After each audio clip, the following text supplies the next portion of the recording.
Hello everyone. Welcome to Guru Gyanam. It's all about home science. Exams can be quite stressful. The very thought of sitting in the examination hall can drive anyone nervous, isn't it?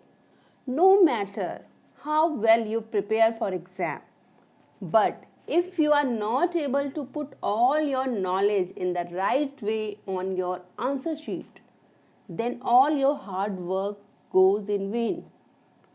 तो ऐसा कई बार होता है कि हम बहुत पूरी तरह से प्रिपेयर होते हैं एग्ज़ाम के लिए, रिवीजन करके बैठे हैं, सब कुछ याद है, but at the time when we are on the seat of examination room, जब हम उस सीट पे बैठते हैं तो हम बहुत नर्वस हो जाते हैं और नर्वसनेस की वजह से जो कुछ भी हमने प्रिपरेशन की है, जिस तरीके से अपने आप को प्रिपेयर किया एग्ज़ाम के लिए, वो समझ नहीं पाते कैसे लिखना है, या हम कई बार जिस तरीके से आंसर्स को लिखना चाहते हैं एक्सप्रेस नहीं करना चाहते हैं.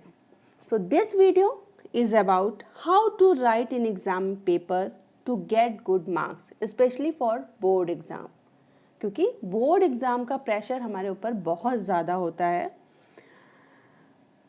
तो अच्छे अंक पाने के लिए परीक्षा के पेपर में कैसे लिखें, there are some tips for writing exam papers.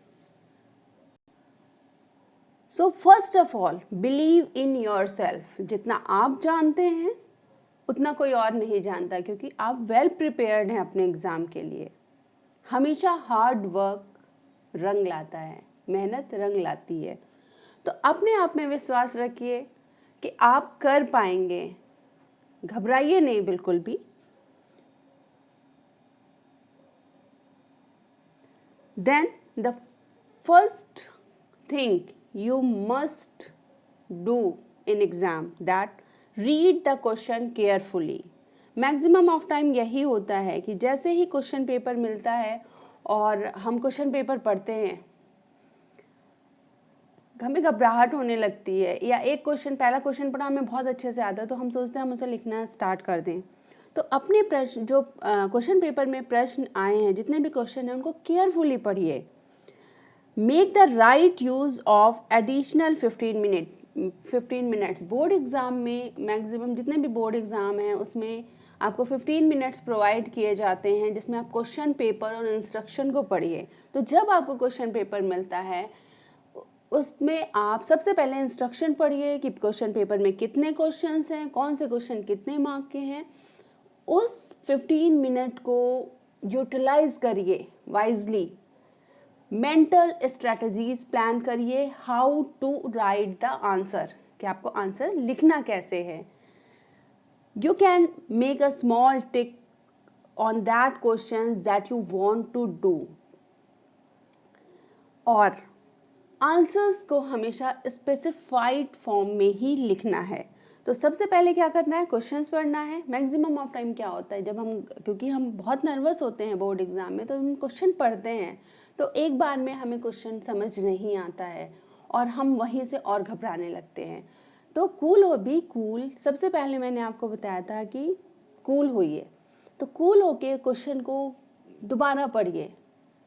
दोबारा में भी कुछ कन्फ्यूज़न है, 3 बार पढ़िए. डेफिनेटली आपको याद आ जाएगा कि क्वेश्चन है क्या, क्लियर, आपको समझ आ जाएगा कि आपको लिखना क्या है.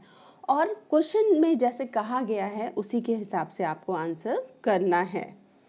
तो जो गलती, जो मिस्टेक्स आप बोर्ड एग्ज़ाम में करते हैं, जो मैंने नोटिस की है, कई बार क्या होता है क्वेश्चन पार्ट्स में होते हैं, 2 और 3 पार्ट्स में होते हैं. जैसे एक एग्जांपल मैं अभी यहाँ पर दूंगी, उसमें हम घबराहट में क्वेश्चन के 1 या 2 पार्ट्स को ही लिख पाते हैं, क्योंकि हम समझ ही नहीं पाते हमें लिखना क्या है. जैसे take a look in this question. The question is compare 2 points of differences between tube feeding and intravenous feeding, and also give 3 each objectives of diet therapy and role of clinical nutritionist.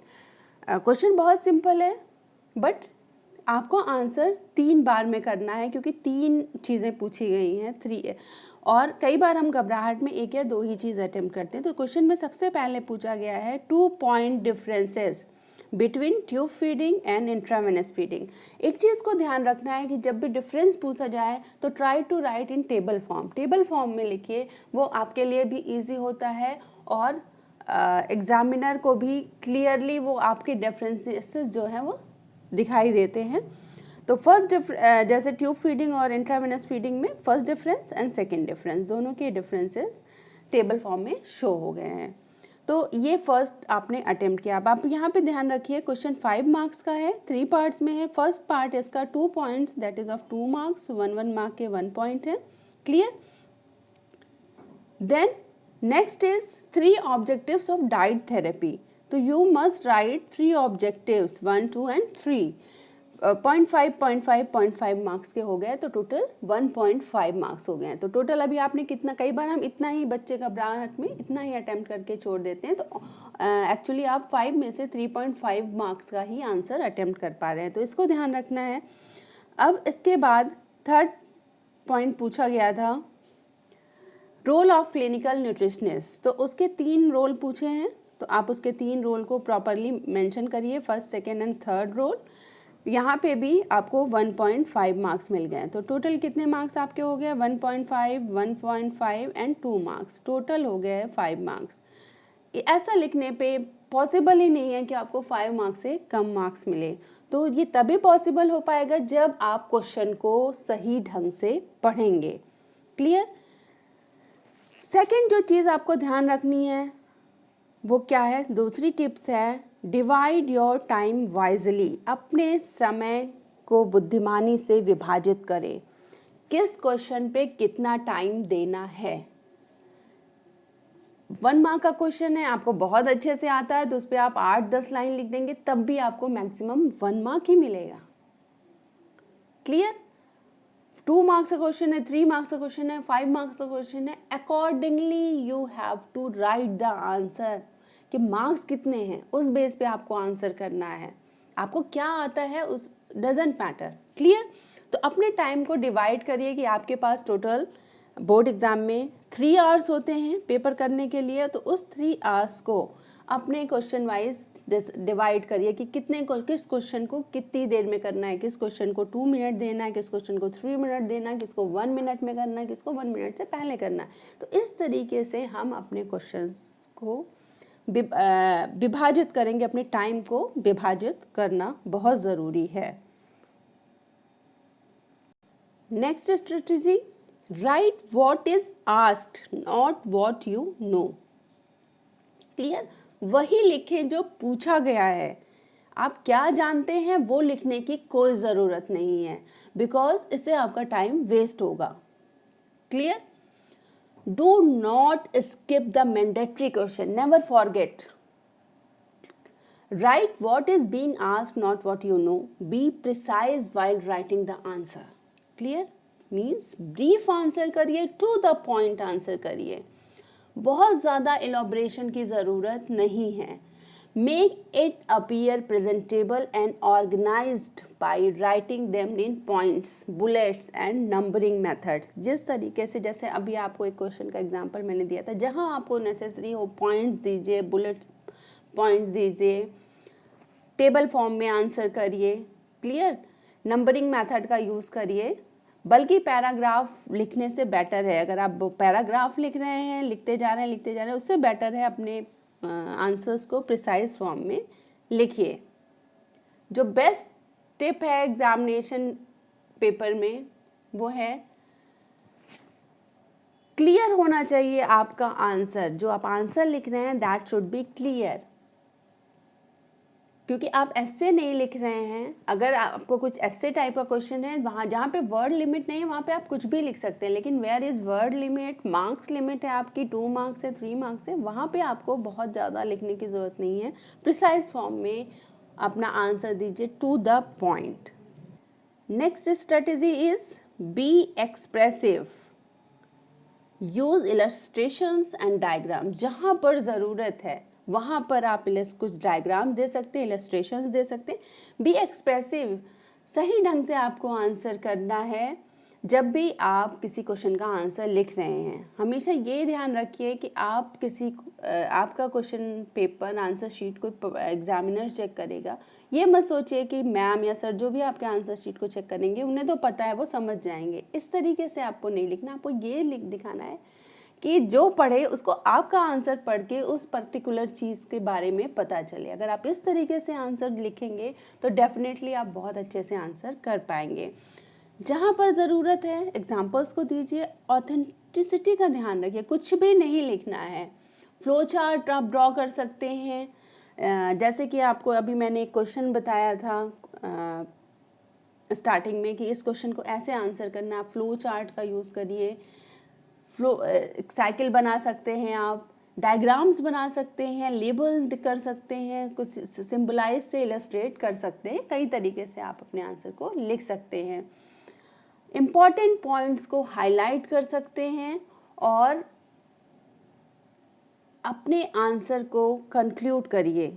हमेशा ध्यान रखना किसी भी question में 3 parts होते हैं। जब भी लॉन्ग क्वेश्चन होते हैं 5 मार्क्स 4 मार्क्स के, तो उसमें आपको एक इंट्रोडक्शन पार्ट देना है, मेन कंटेंट आपको देना है, देन कंक्लूजन पार्ट देना है। अपने मेन पॉइंट्स को मेंशन करिए। ये एक चीज़ आपको ध्यान रखनी, जहाँ ज़रूरत है वहीं आप इलस्ट्रेशन और डायग्राम्स को यूज़ करेंगे। क्लियर? जैसे कि एक और एग्जांपल आपको दिया जा रहा है, यहाँ पर एक क्वेश्चन शो किया है मैंने। Question is, you have bought a silk fabric to get a frock stitched for your younger sister. Illustrate 3 different ways to create rhythm in the frock. अब जैसा कि मैंने बताया, फर्स्ट ऑफ ऑल किसी भी क्वेश्चन का आंसर करते time एक इंट्रोडक्टरी पार्ट होता है, तो आप एक इंट्रोडक्टरी पार्ट लिख सकते हैं। क्योंकि रिदम के बारे में पूछा गया तो आप रिदम के बारे में 1 या 2 लाइन स्टार्ट कर सकते हैं। देन अपने मेन पॉइंट्स पे आए, मेन कंटेंट क्या था, 3 वे टू क्रिएट रिदम। तो you must write first way to create, illustration का यूज़ करिए, आप डायग्राम्स को शो करिए। सेकेंड पॉइंट और थर्ड पॉइंट, किस तरीके से एक फैब्रिक में रिदम दे सकते हैं, जहां आपने डायग्राम के साथ इसको शो किया। एंड लास्ट में आप कंक्लूड करिए अपने क्वेश्चन को। अब यहाँ पर आपको 3 मार्क्स पूरे के पूरे मिलेंगे, क्योंकि जहाँ पर ज़रूरत है आपने उसको पिक्चर से इंडिकेट किया, उसके बारे में पूरा लिखा है। क्लियर? तो इस चीज़ का ध्यान रखना, प्रिसाइज फॉर्म में लिखना। इसको लिखने के लिए रिदम के बारे में तो आप 4 पेज लिख सकते हो, बट आपका question is of 3 marks only और 3 पॉइंट्स पूछे हैं, तो उसको प्रॉपर वे में आंसर करिए।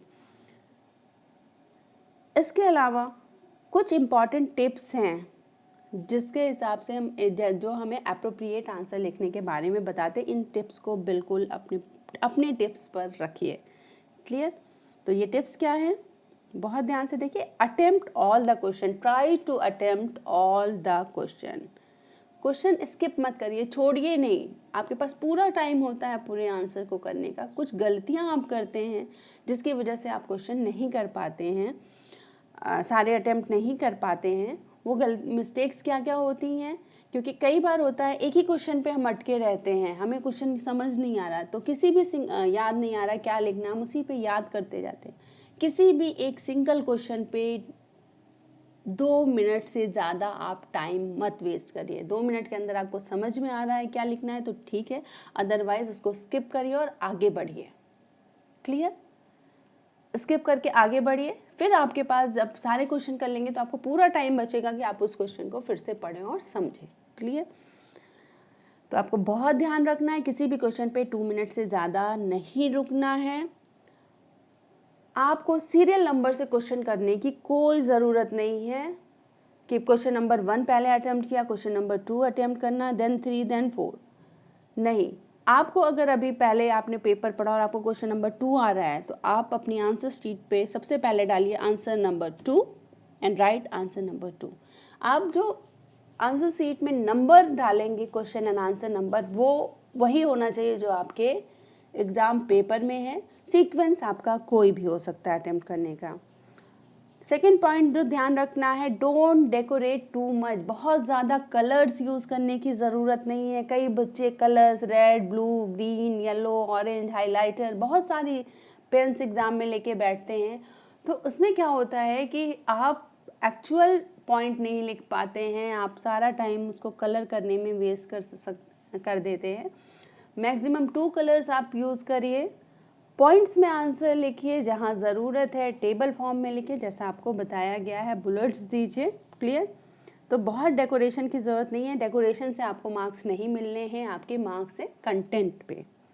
स्पेस आउट, बहुत पास पास लिखने की ज़रूरत नहीं है, स्पेस आउट। और कई बच्चे क्या करते हैं, बहुत दूर दूर लिख देते हैं, उन्हें लगता है जितनी ज़्यादा कॉपीज़ वो यूज़ करेंगे, जितने ज़्यादा पेजेस में लिखेंगे उतने अच्छे मार्क्स मिलेंगे, ऐसा नहीं है। You only space out each word, ऐसा लिखा हो कि हर वर्ड के बीच में स्पेस दिखे, हर शब्दों के बीच में थोड़ी जगह दिखे, बहुत पास लिखने की ज़रूरत नहीं, जिससे आसानी से पढ़ा जा सके। वही शब्द का इस्तेमाल करिए, use word according to the marks, जितने मार्क्स का क्वेश्चन है उसके हिसाब से आप यूज़ करिए वर्ड्स को। 10 वर्ड्स में आंसर लिखना है, 20 वर्ड्स में लिखना है, ये आपको स्टार्टिंग में ही बताया गया होगा कि कौन सा क्वेश्चन कितने मार्क का है और किसका आंसर कितने में देना, ये जनरल इंस्ट्रक्शन में लिखा होता है, तो उसके हिसाब से आंसर करिए। जो पर्टिकुलर मार्क्स दिया गया उसके हिसाब से करिए। Do not just write to increase the length of your answer, instead compose your answer by infusing the right keywords के साथ अपने आंसर्स को लिखिए। बहुत ध्यान रखिए इस चीज़ का कि आपका जो आंसर है वो सही ढंग से लिखा गया है। लेंथ बढ़ाने की ज़रूरत नहीं है, जैसा मैंने आपको अभी बताया था थोड़ी देर पहले कि पॉइंट वाइज लिखे जो ज़रूरत है, लेंथ बढ़ाने से कुछ नहीं होना है। Try to use concise words to increase the quality of your answer. Answer की क्वालिटी बहुत ज़रूरी है, क्या पूछा गया है वो लिखिए, बहुत ज़्यादा डिटेलिंग देने की ज़रूरत नहीं है। ऐसे वर्ड्स यूज़ करिए जो आपकी आंसर की क्वालिटी को बढ़ाते हों।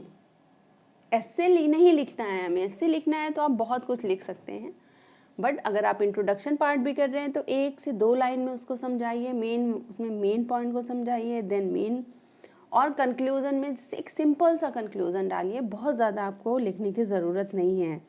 Do not use short form.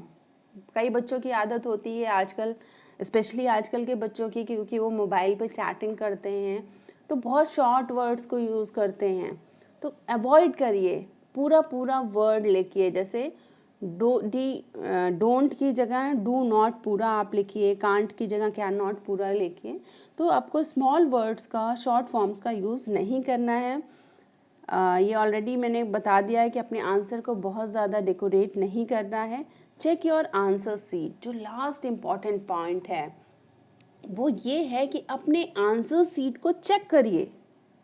Clear? कि आपने सारे क्वेश्चन अटेम्प्ट किए हैं कि नहीं।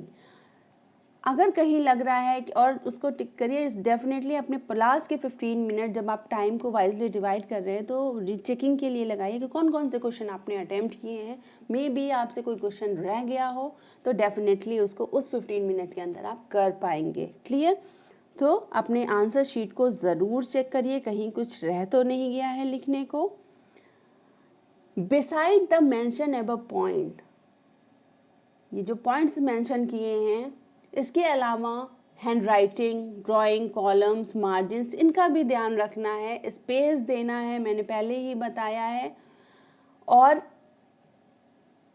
आपको बहुत ज़्यादा स्ट्रेस लेने की ज़रूरत नहीं है, 2 मिनट से ज़्यादा किसी क्वेश्चन को पढ़ के समझने में नहीं देना है, उसको स्किप करना और आगे बढ़ना है। जब आप उसको बाद में पढ़ेंगे तो हो सकता है वो आपको ईजियर लगे।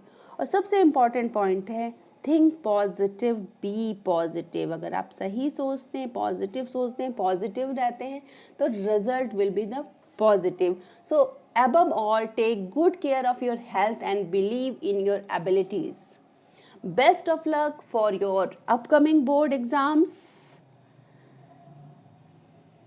All the best. Thanks for watching Guru Gyanam. It's all about home science. Don't forget to subscribe my channel, like and share if you like it. Thank you so much. And if you have any query regarding your examination, how much pressure you feel in during examination, you are free to write in comment box. I will be definitely answer your questions. Thank you so much.